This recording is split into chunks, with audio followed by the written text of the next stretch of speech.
All right, everybody, welcome back to the channel. I am Brian Lee Durfee, author of The Forgetting Moon and The Blackest Heart and The Lonesome Crown. I did that way out of order. In fact, I normally introduce this channel as the #1 television show in the history of the universe.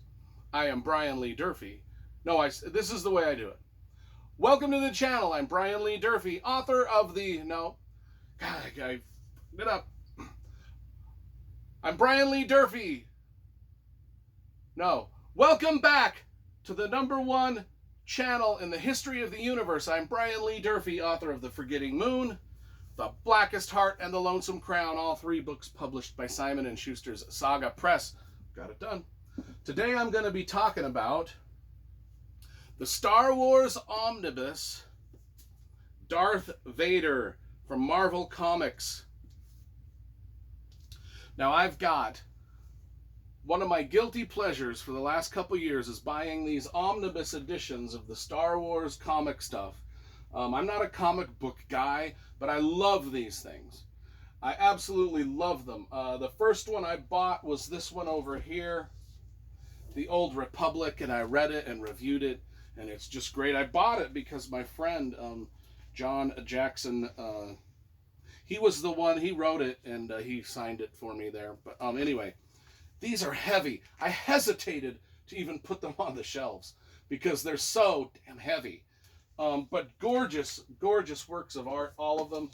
I have got this Darth Vader omnibus here. I've got the Old Republic. I've got Dr. Aphra. I reviewed those 3. I'm in the middle of reading The War of the Bounty Hunters. I just have the cover. The book is downstairs.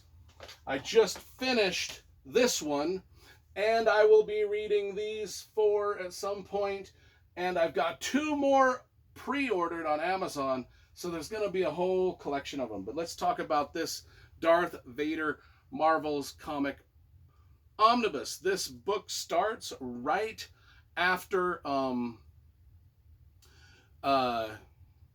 Vader he visits Tatooine, and this is kind of in between the New Hope and Empire Strikes Back. So it's right after the destruction of the first Death Star. So that's the storyline we're doing, and this is a collection of stories. Some of the stories in here can also be found in Dr. Aphra and also the Bounty Hunter Wars, and also this other Darth Vader. So it's kind of got a lot of intermixed stories, but they're great. And it's got about 3/4 of it is new stories. But let's take the cover off and just show you the cover, because these are about artwork. This is about artwork and stuff, and so the covers are cool.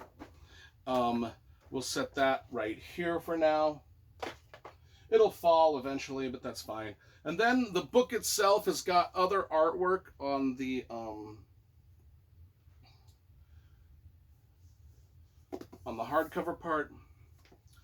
And then you open it up, and what I'm going to do is, first of all, the stories, just before I get to the reviewing of this, the stories in all of these that I've read so far, I don't know why Lucasfilm and Disney doesn't just film the stories that are in these, because they are so much better than what Lucasfilm and Disney is filming right now, to an astronomical level. These are just on a level way far above anything we've gotten in any movie that Disney has done. And even, I would even dare say, these are more interesting than like The Mandalorian and the Boba Fett and the Andor and all that. But that's just me. I think that why don't they just film this shit? That's all I'm saying. So anyway, I'm going to just pan down here. I'm going to take the camera and pan down at this book, and we'll open it up, and we'll look at some of the artwork. So we will, well, let's get a closer look at some of these first. And then let's go over here to this artwork. We'll open the book up, and you can see there's all this cool stuff. You get the credits for everybody that worked on the artwork and stuff like that. And then we start right from the get-go with the sorry, the light is glaring. Well, you're just going to have to deal with that. You know, we do professional work here, folks, but each comic it begins with the scroll of what's happening, and then we jump right into the great artwork. God, the lighting. What in the Sam hell blue shit is going on with the light? I can't get it right. I should have practiced this shit. Anyway, let me see if we can do... Okay, we'll do about right there. Okay. So yeah, it's just got dope artwork all throughout. Cool stories, lots of action and explosion and cool characters. Like we've got Dr. Aphra there, the assassin droids, R2, you know, the R2 unit that's the assassin droid, the 3PO unit that's the assassin droid. We've got all of this stuff going on, and every page is just filled with just cool artwork. The stories are great. But this is more about the visual and the artwork. Well, the stories are, like I said, the stories in these omnibuses are better than just that picture alone is 10 times better than everything that we watched in The Last Jedi. Just one drawing is better. And this was full of drawings like that, all of them. And then there's the Wookiee, the assassin Wookiee that we saw briefly in the Boba Fett show. But look at all of this dope artwork. Every page is better than the next.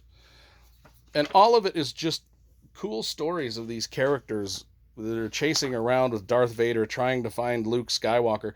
Basically, the basic story of this is they know who Luke Skywalker is and they're chasing after him. Dr. Aphra finds him here and there, but she kind of betrays Darth Vader a bunch. And then the Boba Fett and everybody else is in it. But it's just such a cool book.